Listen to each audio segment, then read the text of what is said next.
This presentation is about nursing care for the Hindu patient.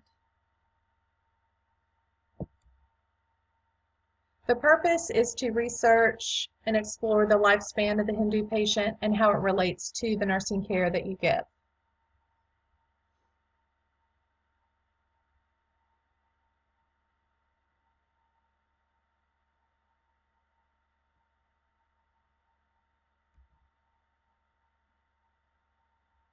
These are some cultural attributes for Hinduism.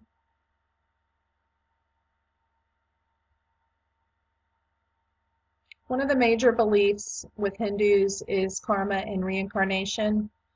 They believe that the body is a vessel for their soul and that they will come back as something else once they die.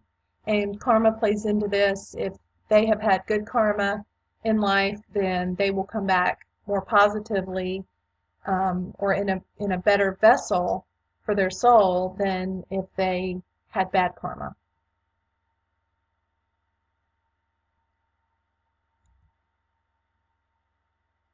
Family was a theme that I saw throughout the research that I did.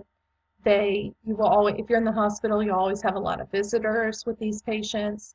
And when it comes to end-of-life care, there's going to be a lot of involvement and participation.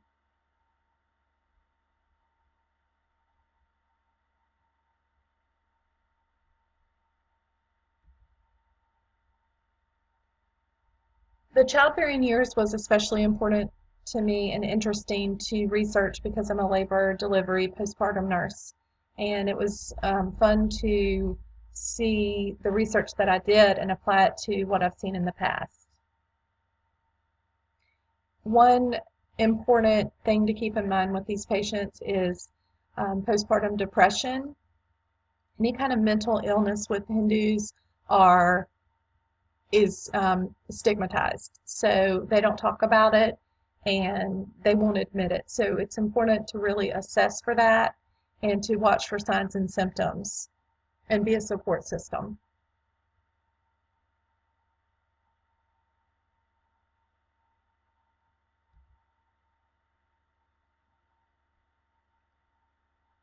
The research that I did showed that male children are preferred because later in life they bring financial, social, and spiritual support to the parents. So male children are definitely preferred. I have not seen this in my practice. Any Hindu patients that I have that have girls are happy to have them, but the research did show that male children are preferred.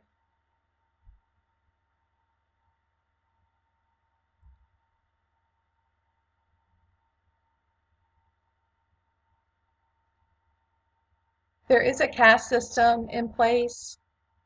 The highest order of the hierarchy are the priestly class, who are the most religious members, and they are held to higher standards and considered at the very top of the caste system.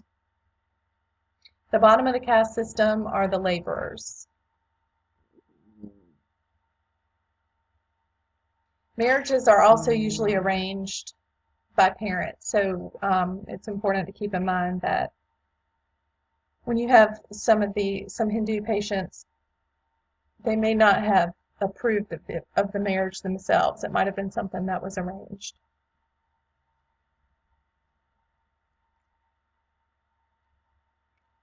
Animals are also held in high regard, which I thought was interesting because they feel like it could be family members that have passed on and they're simply living in a new vessel.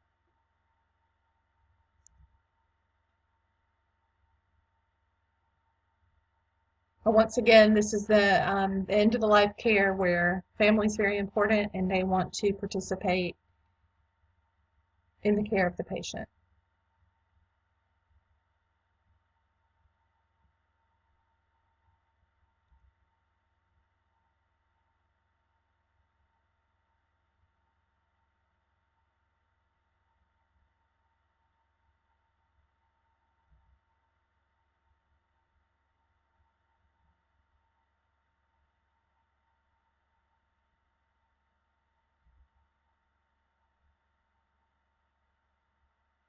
And there's some nursing considerations that you should take to think about when you have these patients in the hospital.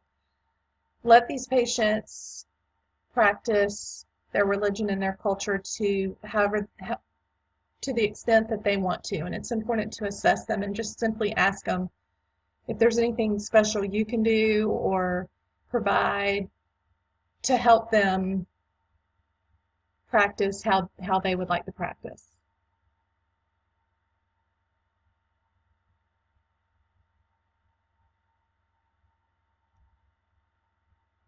And in summary, the reason we want to learn about different religions and cultures is because it makes us better nurses.